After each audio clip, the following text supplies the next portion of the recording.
Every December, we get the privilege of watching Army and Navy face off in football. Not only is it a historic arch rivalry, but it also typically is one of the most fun games of the year and has two teams that play an old school style of football. Navy and Army never send guys off to the NFL, and they're never ranked in the top 10. Except this year, we could be in for a complete treat, and it's a complete surprise to the college football world. Both Army and Navy are undefeated still in the month of October. While neither team has yet to play a game in the month so far, Army's 4-0 and so is Navy. Both these teams still have a little bit of work to do if they want to finish out undefeated, but for now, this could be the most hyped up Army-Navy game we've seen in a long time, and in today's video, I want to talk about the rise of both of these schools. How did both Army and Navy get off to undefeated starts? What do the rest of their seasons look like? And how big of a deal could this game be in December? Today we're going to talk about all that, but before we get started, if you're a big fan of college football, be sure to subscribe to the channel, leave a like if you want to support today's video, and let me know what player, team, topic, or situation I can cover next. Now let's get started and talk about the crazy rise of Army and Navy football. Okay, so Army used to have one of the most dominant football programs in the country way back in the 40s, 50s, and 60s. A lot of this was because of the players they had running through the program. Back in the times of war, some of the greatest athletes from across the country found their way to West Point to make their military points across the world, but when they weren't studying, they were able to play football. That meant that the Army had one of the greatest athletic bases in the country to choose from, and they made the most of it on the football field. Under Earl Blake from 1941 to 1958, the Cadets claimed 3 national championships in 1944, 1945, and 1946, and only lost more than 3 games in a season once in 1952. They were considered one of college football's most powerful independents alongside Penn State, but as less and less great athletes chose to go the military route, Army's physical advantage started to wear off. They had been running a very disciplined form of the wishbone or option style of offense, and they've been doing that since the beginning of their program. They had to do this because they had to take advantage of the size limitations they had on the players and recruits, since their offensive linemen needed to be kept under a certain weight.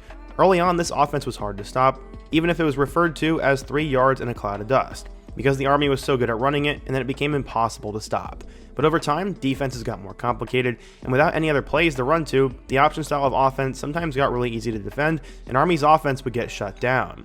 They had a few good years in the 80s and 90s under Jim Young and Bob Sutton, but from 2000 to 2020, the Knights only played in 5 bowl games, with most of them coming as an independent under head coach Jeff Monken. They're members of Conference USA from 1998 to 2004, but never finished higher than 5th in the conference and never won more than 3 games. The arrival of Coach Jeff Monken, though, led some of the best years in Army football since the 80s. Coach Monken had been the head coach at FCS Georgia Southern from 2010 to 2013, a school that also ran the triple option playbook historically. In 2010, he led the Eagles to a 10-5 record and a finish in the FCS playoff semifinals. The next year in 2011, the Eagles went 11-3 and won the Southern Conference Championship and returned to the semifinals. In 2012, they won the SoCon again with a 10-4 record and finished ranked 3rd in the nation. They've been so successful that they announced their move up to the FBS for 2013, and despite not being able to do anything in the postseason, Coach Monken still had a lot of success that last year at the Eagles. They had a crazy game where they beat Florida in the Swamp without completing a single pass, and that was his last game as the head coach for the Eagles before taking the headset for Army. After going 4-8 in 2014 and 2-10 in 2015, Monken led the Knights to a 7-5 record in 2016 and a win in the Heart of Dallas Bowl. He had to completely revamp the option style of offense into something that would work more easily in the modern era. They ended the season with almost 340 rushing yards per game, and quarterback Ahmad Bradshaw threw just 4 touchdowns to 9 interceptions.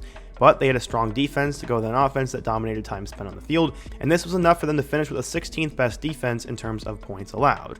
They'd improved to 9-3 in 2017 with a win in the Armed Forces Bowl, and their 3 losses came on the road against number 8 Ohio State, by 4 in New Orleans against Tulane, and 3 at North Texas. They upset Duke and had one of the most memorable games against Navy in recent memory. They won on a last-second missed field goal from Navy. They finished the year with 362 rushing yards per game and averaged over 30 points per contest. They then exploded in 2018 to a 10-2 record with another Armed Forces Bowl win and their first AP poll ranking at the end of the year since 1996 and their second since 1958. Their only 2 losses came to Duke in Week 1 and number 5 Oklahoma in overtime on the road, 28-21. They had the 10th best defense in the entire nation in terms of points allowed at just 10 a game, and they also scored over 32 points per contest with nearly 313 rushing yards per game. They also added a bit of a passing threat to their offense with Kelvin Hopkins Jr. at quarterback, who threw for over 1,000 yards with 6 touchdowns and just 3 turnovers. After a down year in 2019 when the Knights went 5-8, Monken brought them back to 9-3 with a Liberty Bowl loss in 2020, and then an 8-4 season with another Armed Forces Bowl win in 2021. He slowly built an option offense that regularly put up 300 or so yards per game, and it was a nightmare for most teams to figure out, even if they're power teams at home. He's also slowly involved the passing game into their offense with quick passes and screens that allow for the playbook to be opened up even more. In 2022, the Knights stumbled a bit to 6-6, and they did the same again in 2023. But in 2024, they joined the American as a football affiliate, just like they'd done for the Conference USA over 20 years ago. There's a legitimate chance that Army could be pushing for an American championship in their first year in the conference. They currently sit at 4-0 right now, and they have a top 30 offense and a top 10 defense, led by dual threat quarterback Bryson Daly at QB, and their offense averages roughly 5 touchdowns a game. They could be the real deal. Okay, so let's turn it over to the Navy side of things. They are the other military academy school that is going crazy this year, and they've had an even crazier rise than Army, even though they've been one of the more consistent programs over the last few seasons. Just like Army, Navy was occasionally a very good program during the old war times. They won a national championship in 1926, and despite having a few good seasons where they were really bad, they put together some that were really good. For example, in 1945, the Midshipmen went 7-1-1 and finished ranked 3rd in the country, and then in 1946, they went 1-8. Weird. But the Midshipmen really weren't back as a program until 2002 with the hiring of Paul Johnson, who had previously been the head coach at, you guessed it, Georgia Southern. Georgia Southern was running one of the best option offenses in the country under Johnson, who won 2 NCAA FCS titles with the Eagles in 1999 and 2000, and was more than ready to bring it to a Navy team that went 30-45 with just 1 bowl win under their previous head coach. After going just 2-10 in 2002, Coach Johnson brought the Midshipmen to an 8-5 record, with a loss in the Houston Bowl in 2003. This was their first bowl appearance since 1996, as they were in the Aloha Bowl. In 2004, they had a 10-2 season with a win over New Mexico in the Emerald Bowl, and it was the first time since 1905 that Navy finished with double-digit wins, and it was their first season where they were ever ranked since 1978. Coach Johnson won the Coach of the Year award.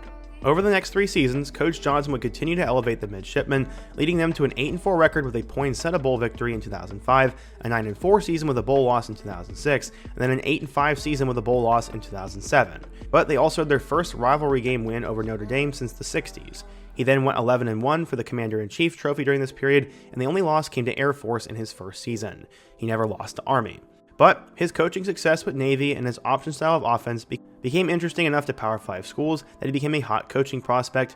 He would leave Navy to become the head coach at Georgia Tech. They would then replace him with head coach Ken Niumatalolo, who had been the team's associate head coach and offensive line coach. He was previously a quarterback at the University of Hawaii, where he also ran the option under Paul Johnson, so he was bringing the option with him. He became one of the most successful and consistent coaches in Navy history pretty much immediately, as from 2008 to 2014, his first 7 years, they only missed a bowl game once in 2011, going 5-7. In 2009, they went 10-4 with losses to number 6 Ohio State, Pitt, and Temple, but they beat Missouri 35-13 in the Texas Bowl. He didn't lose to Army until 2016, which was his 7th year as the head coach of the Midshipmen. In 2015, Navy joined their first conference as a football-only affiliate, the American, and they instantly went 11-2 with a military bowl and ranked 18th in the country behind one of the best players in school history, Keenan Reynolds, who threw for 1,200 yards with 8 touchdowns and also ran for 1,300 yards and 24 touchdowns and was a serious Heisman contender for a little bit. Coach Ken kept up his dominance for the next 5 seasons, going 9-5 in 2016, 7-6 in 2017, and then 11-2 with a Liberty Bowl victory over K-State on a last-second trick play in 2019.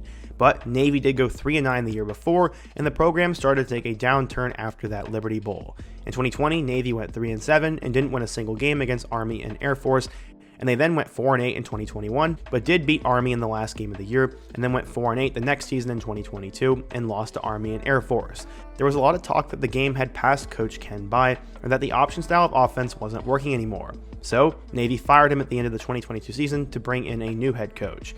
In his 16 years of coaching, Coach Ken went 109-83 and a 6-5 record in bowl games, but in his last 3 seasons, he went 11-23 and didn't make a single bowl game. To replace him, Navy elevated former defensive coordinator Brian Newberry to their head coaching position, and Coach Newberry brought in Grant Chestnut to be his offensive coordinator and PJ Volker to be his defensive coordinator. The Midshipmen immediately got back to establishing a floor for themselves, as they would end up going 5-7 in 2023. They started the season by getting blown out by Notre Dame in Ireland and went 1-3 to start the year, with their only win coming against Wagner. But they would finish the year at 4-4, going 0-2 against the other military academies. That's what makes the start of the 2024 season so interesting for them.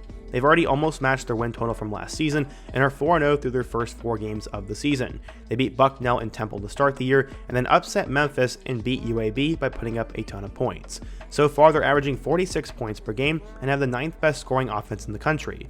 Part of this is due to their new offensive coordinator, Drew Cronick, who was formerly the head coach at Mercer. Instead of the triple option style of offense that Navy has run in the past, Cronick has installed a different type of option in the wing T, which is faster paced despite being run in a lot of high schools. It's proven to be really hard to defend, with quarterback Blake Horvath already throwing for 600 yards and 7 touchdowns. He's also ran for 450 yards and 8 scores and averages a first down pretty much every time he carries the football. The Navy offense is nuts, and that's why they're doing so well. It'll be interesting to see if Coach Newberry can keep up the same level of success that Coach Ken did, because with the expanded playoff, we could be seeing Navy there a lot as the Group of Five's designated team. Obviously, that's all hypothetical. So what does that mean for the rest of this season? Well, let's take a look at the schedules for these two teams. So at Navy, they get to play Air Force this upcoming Saturday, and that game will be difficult. Air Force has proven to be a solid team over the last couple of years, and this one will be challenging for them. After that, they'll play Charlotte, they get Rice on the road, and then they also get Tulane and East Carolina. I left out some of the most important games as they have number 14 Notre Dame at home, USF on the road, and then Army in one of the craziest games of the year potentially. All 3 of those games will determine the rest of the year, as I think Navy's floor is 8-4 and their ceiling is potentially 11-1. No offense, but I don't see them beating number 14 Notre Dame, and I think they'll at least drop 1 to either South Florida or Air Force or Army. But no matter what, Navy's probably going to be headed to a bowl game and a really good season. Army, on the other hand, has a similar schedule, and honestly, it's a tad bit easier. They'll play Tulsa this upcoming weekend, then after that, they get UAB, East Carolina, Air Force, North Texas, and UTSA. None of those 5 teams have looked particularly dangerous this year, but they also get an opportunity to play against number 14 Notre Dame. If somehow, some way, one of these 2 schools can beat Notre Dame, that is a huge deal. Then obviously they get an opportunity to play against Navy in the final game of the season. There's also a chance that these 2 could meet in the American Athletic Conference Championship, as if both of these teams end up winning out or just have 1 loss, there's a chance that they could face off 2 weeks in a row. That would be absolutely nuts, but for now we can't get ahead of ourselves. It's cool to watch that both Army and Navy are still undefeated this season, and it's giving us a potential really cool storyline. The Army-Navy game will have no effect on the college football playoff, so if both these teams are somehow undefeated, we could see a huge unforeseen dilemma here. Either way, this is super cool. Who would have thought that both Army and Navy would be undefeated in the month of October, as usually one of them is terrible, and neither are usually undefeated at this point. It'll be interesting to see how these 2 teams play out, and hopefully one of them will be able to pull off an upset against Notre Dame, and maybe this will be the most exciting Army-Navy game ever. But what do you guys think? If you're a fan of either Army or Navy, what do you think of your squad this year? Who do you think will win this year's game? And what other team, topic, or situation should I cover in my next video? Be sure to let me know down below, leave a like if you want to support today's video, subscribe if you're new, and check out all my other videos on the end screen. I hope to see you guys again soon, but until next time, peace.